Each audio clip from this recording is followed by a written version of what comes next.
안녕하세요, 모카키마니입니다. 아니, 대한민국의 슈퍼카가 이렇게나 많이 팔린다고요? 아니, 슈퍼카를 다 누가 사시는 거예요? 우리나라 슈퍼카 판매량 사상 최대치를 기록하고 있습니다. 페라리, 람보르기니, 에스턴 마틴, 벤틀리, 롤스로이스, 포르쉐, 이런 초고가 자동차들 이제 수백 대씩 팔린다고 해요. 그리고 얼마 전부터는 국내에 부가티 치론도 몇 대 들어와서 뭐 화제가 되기도 했었죠. 꼭 슈퍼카는 아니어도 BMW M, 메르세데스 벤츠 AMG, 뭐 아우디 RS 뭐 이런 럭셔리 브랜드의 초고성능 차량들 이런 것도 많이 팔리고 있다고 해요. 어째 이런 걸 보면 나 빼고 다 잘 사는 것 같죠. 이게 뭐 포르쉐 같은 거 기본형을 사갖고 와도 바로 옆에 보면 람보르기니, 페라리, 뭐야 난 깡통 야 이런 느낌이에요. 이제는 뭐 포르쉐면 그냥 쟤는 좀 평범하네 이런 느낌이죠. 그런데 도로에 이렇게 고성능 자동차들 많을 수도 있죠. 이걸 가지고서 또 조금 삐딱하게 바라보는 기사도 나왔는데 이게 보니까 어제 오늘 가장 많이 본 인기 기사더라고요. 어떤 기사인지 함께 보시죠. 기사 제목을 보면요, 경주용 차로 출퇴근, 도로에 넘치는 오버스펙 차들. 아니 이게 무슨 경주용 차라고? 누가 경주용 차로 출퇴근을 해요? 경주용 차 이분이 못 보셨네. 경주용 차는 이런 차예요. 이런 차예요. 이게 경주용 차지. 이건 도로용 차잖아요. 이 도로용 차, 경주용 차는 구분되어 있는 거예요. 도로용 차가 고성능이 되면 경주용 차가 되는 게 아니야. 이건 완전히 다른 거예요. 여러분들은 다 아시죠? 이 경주용 차가 따로 있다는 거. 아, 참 대단합니다. 이걸 어디까지 설명을 해드려야 되나? 여튼 도로에 넘치는 오버스펙 차들, 요것도 조금 오버스펙? 뭐가 오버스펙이야? 그런 말이 있나? 그러니까 오버스펙이라는 건 이런 거죠. 뭐 예를 들면 여기는 200마력 레이스인데 갑자기 300마력 자동차를 갖고 오면 오버스펙이니까 여기 레이스에 뛸 수 없다. 이게 오버스펙이죠. 아무튼 여기 보면요, 서브 제목이 나와 있습니다. 지나친 고마력 차량, 주행 위험 크고 환경에도 부정적. 고마력 차량이 주행 위험이 크죠. 아니, 당연히 마력이 높으면 위험이 크지. 근데 얼만큼 높으면 크냐? 뭐 400마력짜리 차는 위험하고 150마력짜리 차는 안 위험한가? 아니 150마력도 여전히 위험할 것 같은데. 아무튼 그렇고요. 환경에 부정적이다. 이런 거 보고 깜짝 놀랐습니다. 이 놀란 이유가 그냥 평범한 이런 분들의 시각이구나. 고출력 차량은 뭔가 위험을 불러일으키고 뭔가 환경에 나쁜 영향을 끼치는 아주 나쁜 사람들이다 라고 생각하는 것 같아요. 고마력 차량도 당연히 배기가스 테스트하고 당연히 배출가스에서 문제가 없을 때만 주행이 가능해져요. 그래서 환경에 부정적인가? 요것도 딱 잘라서 얘기하기 조금 어려운 부분이죠. 자, 그러면 여기 기사를 조금 더 보면요, 최근 레이스 매니아들을 타겟으로 출시된 고성능 차 판매가 크게 늘어나고 있다.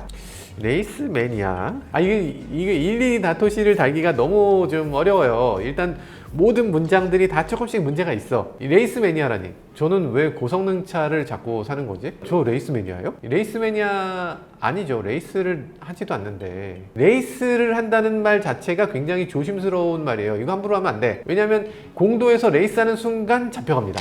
오케이. 그러니까 이런 말들도 함부로 쓰면 안 돼요. 그래서 굉장히 좀 걱정스러운 기사네. 아니 레이스 매니아, 당신 레이스 매니아죠? 이렇게 얘기하면 이거 아니 당신 범법자죠? 이렇게 얘기하는 거랑 비슷한 거예요. 자, 그리고 여기 보면요, 일반 모델의 고성능 엔진을 얹고 부품을 개선해 주행 성능을 높인 고성능 차.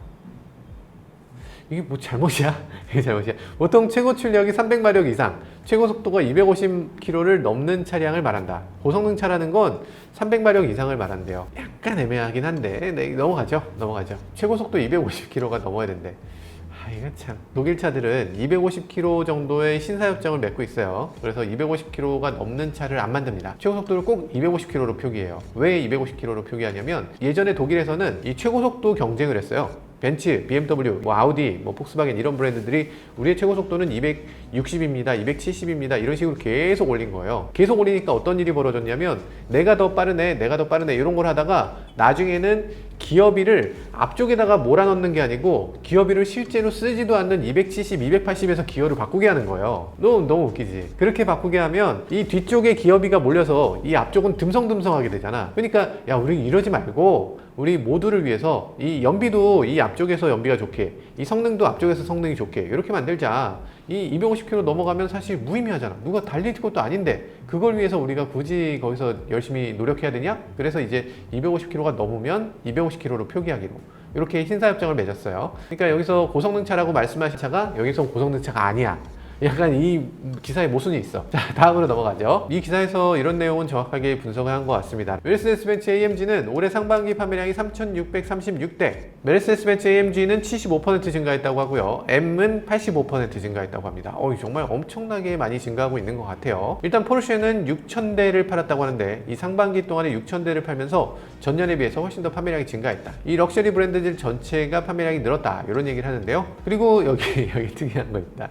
국내 브랜드도 마력 경쟁이 이어지는 분위기라고. 현대차가 N 브랜드를 내놓은 것에 대해서도 한마디 하고 있습니다. 일단 수입차가 주도하는 이 시장에 도전장을 내고 있고, 그래서 출력이 보통 2.0L 가솔린 모델 160마력인데 290마력이나 되는 소나타 N을 출시했다. 이런 얘기를 하고 있어요. 130마력이나 더 낸다. 어마어마한 것 같긴 하네요. 여기까지는 그냥 기사가 잘 진행하다가 갑자기 이상한 얘기가 나옵니다. 고속도로에서조차 차의 출력의 절반밖에 사용하지 않기 때문에 일반 주행에서 300마력 이상이 되면 오버스펙이다. 이렇게 얘기하고 있어요.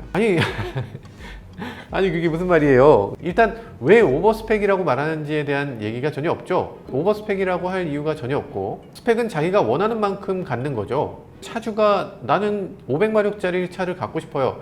아니 가지면 되는 거지. 뭐 예를 들어서 여성분이라면 조금 더 이해하기 쉽도록 하려면 어떻게 해야 될까? 야, 너는 핸드폰하고 지갑밖에 안 갖고 다니는데 왜 그렇게 큰 백을 갖고 싶니? 아무리 봐도 이 핸드백엔 지갑하고 뭐밖에 안 들어가는데 그거 이상을 넌 원하는 거 자체가 조금 이상한 거야. 뭐 이런 얘기를 하는 거예요. 이게 뭔가 자유민주주의 국가에서 할 얘기인가?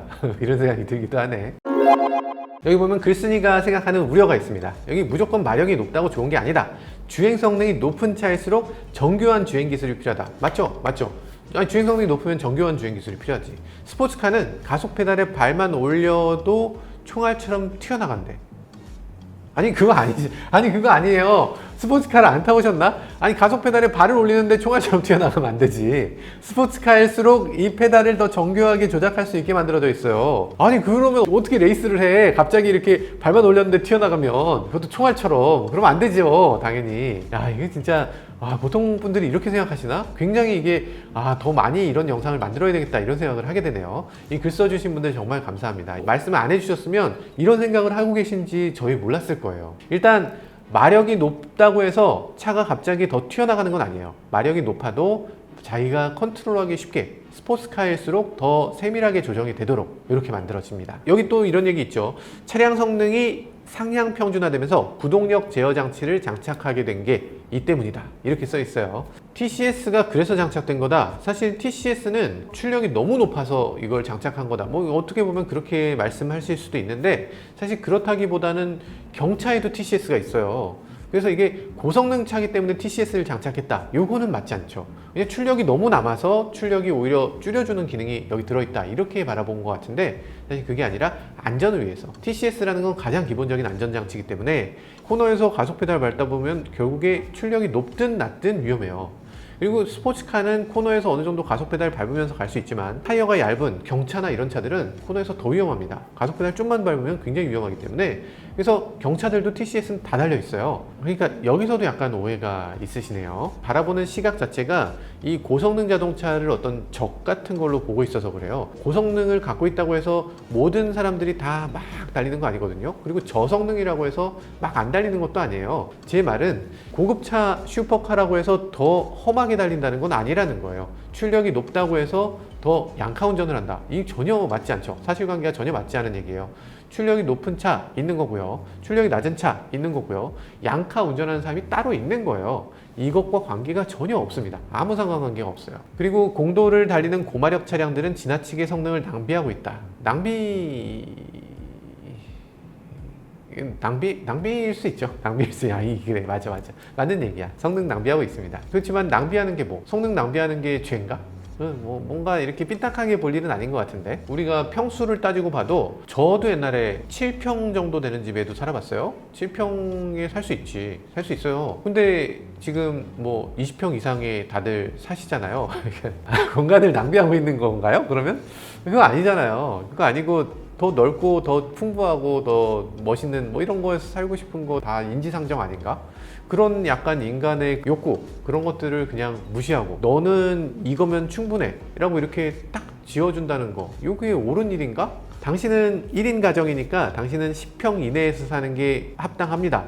당신이 20평에서 살면 낭비예요. 이렇게 얘기하는 게 이게 맞는 얘기예요? 이건 무슨 이상한 얘기인 것 같은데? 이런 묘한 시각들이 꽤 많습니다. 자동차 기사는 그냥 자동차를 조금 아는 분들이 써주시면 안 되나? 뭐 이런 생각이 들어요. 자, 이런 내용도 있어요. 청주외곽 도로에 폭주족이 등장해서 위험하다는 운전자 신고가 잇따르고 있다, 이런 얘기예요. 그래서 경찰이 폭주족 집결지로 왔대요. 그래서 기습적으로 덮쳤대. 그래서 여기저기 불법 개조한 거를 찾았다고 합니다. 여기 보면 바람의 저항을 줄여 속도를 높일 수 있도록 차체를 낮췄다. 잠깐만, 아니 바람의 저항을 줄이면 좋은 거 아니야? 좋은 거잖아. 아니 그러니까 이게 뭔가 나쁜 얘기들을 하고 싶으신 것 같은데 뭔가 좋은 얘기를 해주셨어요. 일단 기본적으로는 이 최저지상고의 규정이 있어요. 그 규정이 있어서 최저지상고를 낮추는 거는 불법이죠. 왜 불법이냐면 이 낮으면 이 노면에 있는 어떤 과속방지턱이나 이런 데에 닿을 수가 있어요. 이렇게 닿았을 때 이 과속방지턱을 만든 정부에다가 야, 너네 왜 이렇게 과속방지턱 높게 만들었어? 그러고서 손해배상을 청구할 수 있어. 그러니까 이게 높이 제한이 그래서 있는 겁니다. 그래서 지금 10cm 이상 나와야 된다고 지금 경찰관이 말씀하셨는데 규정상으로는 9cm죠. 그리고 뒷좌석을 없애서 차량 무게를 줄였다. 무게 줄인 게 이게 뭔가 이렇게 고발하는 프로그램인데 고발하다 보니까 이거 괜찮은데? 이게 괜찮은 것 같이 들리기도 해요. 급제동에도 흔들리지 않는 경주용 시트까지 불법 설치했습니다. 좋잖아. 아니 급제동했는데 흔들리지 않아 시트가. 이거 좋은 거 아니야? 좋은 거 같은데? 이게 고발을 하고 계신데 뭔가 홍보를 하고 있는 것 같아. 일단 불법 설치라는 건 조금 안타깝긴 합니다. 이거는 허용을 해줘야죠. 사실 급제동에도 흔들리지 않는다고 자기가 썼잖아. 그럼 급제동에 흔들리지 않게 만들었으면 그게 합법이어야지. 그게 왜 불법이야? 좀 이상하죠. 급제동에도 흔들리지 않았다는 건 이 시트 그리고 4점식 아니면 5점식 안전벨트를 맸다, 요겁니다. 요건데 안전벨트를 막 되게 튼튼하게 막 만들어 놓으면 불법이라고 하는 거, 요게 문제입니다. 요거 좀 웃기죠? 조작이 쉽도록 규격보다 지름이 작은 핸들을 썼다. 조작이 쉽도록 핸들을 좋은 걸 썼다는 게 불법이 되나? 조작이 쉽도록 했는데 이것도 좀 희한하네요. 엔진 효율을 높이기 위해 소음기를 불법 개조하기도 했습니다. 소음기 달면 엔진이 효율이 높아져요? 약간 이거 조금 이상해요. 왜냐면 소음기를 불법 개조하면 소리가 커지는 건 인정. 근데 엔진 효율이 그렇게 높아지진 않습니다. 아마 이건 그냥 겉멋을 위한 거고요. 소음기 개조는 하면 안 되죠. 이거는 정말 남한테 피해를 주는 거니까 정말 하지 말아야 될 거를 잘 지적한 것 같습니다. 여기 보면 사고 대비를 위한 지지대도 설치했고, 이렇게 얘기하는데 사고 대비를 위해서 지지대 설치하면 좋은 거잖아. 일단 자동차의 롤 케이지 같은 걸 말하는 것 같아요. 차가 이렇게 롤오버 됐을 때, 뒤집혔을 때 이게 차의 실내로 이게 침범하지 않도록 롤 케이지를 장착했다, 이 얘기인데, 롤 케이지 장착은 사실 좋은 거죠. 아반떼 레이스카 같은 것도 이 롤 케이지가 기본으로 설치하게끔 돼 있습니다. 레이스 나가는 차를 일상적으로 탈 때도 이걸 설치한 채로 타야 돼요.